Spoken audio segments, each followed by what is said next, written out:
Mais aujourd'hui, on est face à une situation très difficile puisque les discothèques, les établissements de nuit sont les dernières entreprises interdites d'exercer leur activité. C'est la fin de l'état d'urgence à partir de demain. Donc tous les lieux où on peut accueillir du public en nombre, les stades, vont pouvoir rouvrir, sauf les discothèques. Donc ça pose évidemment un problème pour ces chefs d'entreprise et pour tout le personnel qu'ils emploient, bien évidemment. C'est comme s'ils continuaient à être confinés, alors que toute la société a repris son activité, avec des conditions sanitaires bien sûr et de sécurité sanitaire bien sûr, mais tout le monde a repris. Ce sont les derniers dont on ne permet pas la reprise. Donc évidemment, je suis venue les entendre. On a déjà porté avec plusieurs de mes collègues des demandes auprès du ministère d'examiner les propositions de protocoles sanitaires mis en place par les discothèques pour leur permettre de rouvrir. On a également sollicité le ministère pour voir comment accompagner économiquement ces établissements qui restent fermés et où les charges, par exemple les loyers, continuent à s'accumuler. Et puis il y a aussi une question fondamentale qui est de mettre un terme à ce qui commence à se passer et qui est totalement naturel, donc je ne peux pas le condamner parce que c'est la nature humaine. Ce sont les rassemblements clandestins de jeunes, clandestins entre guillemets, c'est un bien grand mot, mais en tout cas les rassemblements non contrôlés de jeunes, puisqu'ils n'ont plus de lieu pour faire la fête.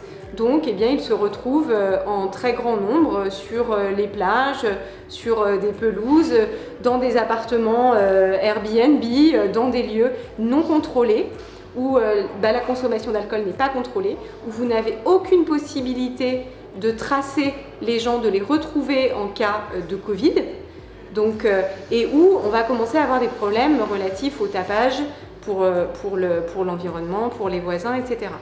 Donc il faut que les discothèques rouvrent avec un protocole sanitaire. Mais en tout cas, on ne peut plus continuer à laisser confiner tout un secteur économique qui aujourd'hui souffre et qui, de façon indirecte, finalement, produit des effets pervers sur d'autres rassemblements non contrôlés. On ne peut pas continuer à confiner de façon extrêmement discriminante un secteur économique qui est le dernier à ne pas pouvoir reprendre son activité. Le collectif 73 des discothèques est un mouvement qui, comme l'indique, regroupe un peu toutes les discothèques de la Savoie pour faire face à cette injustice un peu de non-réouverture de nos établissements. Donc on essaye de regrouper un peu tous les établissements de nuit de la Savoie. C'est très important qu'elle ait déjà compris nos problèmes, qu'elle veuille bien les étudier et qu'elle ait déjà fait des interventions et qu'elle va continuer à faire des interventions en ayant compris notre profession. Parce que je pense que aussi le problème des autorités dans les ministères, c'est qu'ils n'ont pas compris notre profession, ils ne connaissent pas nos établissements, ils pensent qu'il y a 3 ou 4 000 personnes par discothèque, que c'est mal géré, que c'est une mauvaise image, etc. Je pense qu'on paye aussi cette méconnaissance de nos établissements. Et que nos établissements, c'est des véritables entreprises avec des structures en place correctes. Si vous voulez, aujourd'hui, le gouvernement se retranche derrière le conseil scientifique.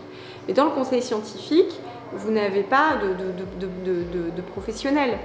Et en fait, le conseil scientifique, il voit quoi? Il voit des gens qui vont danser ensemble, qui vont transpirer, qui vont se toucher. C'est le principe de la discothèque. Donc, quand ils voient ça, ils se disent non, pas question, voilà. Sauf qu'il se passe exactement ce qui est en train de se passer à l'extérieur ou dans des appartements privés où il n'y a absolument pas de contrôle. Donc, le politique, le gouvernement doit prendre ses responsabilités en disant « Ok, on sait qu'il peut y avoir un risque particulier au sein des discothèques, donc il faut qu'on mette en place un protocole qui soit exigeant, bien sûr, mais qui permette les rassemblements parce que de toute façon, on attaque l'été, les jeunes vont se retrouver et on va être dans une configuration où il n'y aura aucun contrôle possible. Nous, c'est la première fois qu'on a un interlocuteur direct avec qui on peut discuter, échanger. C'est juste ce qu'on demande depuis le départ, en définitive, parce que nous, depuis qu'on est fermé, personne ne nous a entendus, personne... Voilà, on est dans le flou complet, on n'a aucun calendrier, on ne peut faire aucune projection, on ne sait pas ce qu'on fait de notre trésorerie, on ne sait pas comment gérer nos salariés, on ne sait pas si on leur dit de rester chez eux. Enfin voilà, nous on veut avant tout des réponses et savoir un peu comment on organise la vie de notre entreprise pour les mois qui vont arriver. Sachant qu'on voudrait aussi mettre en avant notre professionnalisme et qu'on est rompu déjà à la gestion de masse et une clientèle alcoolisée. Donc on pourrait amener au jour d'aujourd'hui au service de l'État, leur faire valoir le fait qu'on peut amener une traçabilité qu'il n'y aura pas dans les fêtes sauvages organisées, que ce soit sur des plages ou dans des bars qui en profitent pour fermer à 2-3 heures du matin. En fait, on est là pour amener plusieurs propositions et faire montrer que notre profession, c'est une vraie profession à part entière et qu'on est réellement au jour d'aujourd'hui des entreprises qui souffront de la situation actuelle.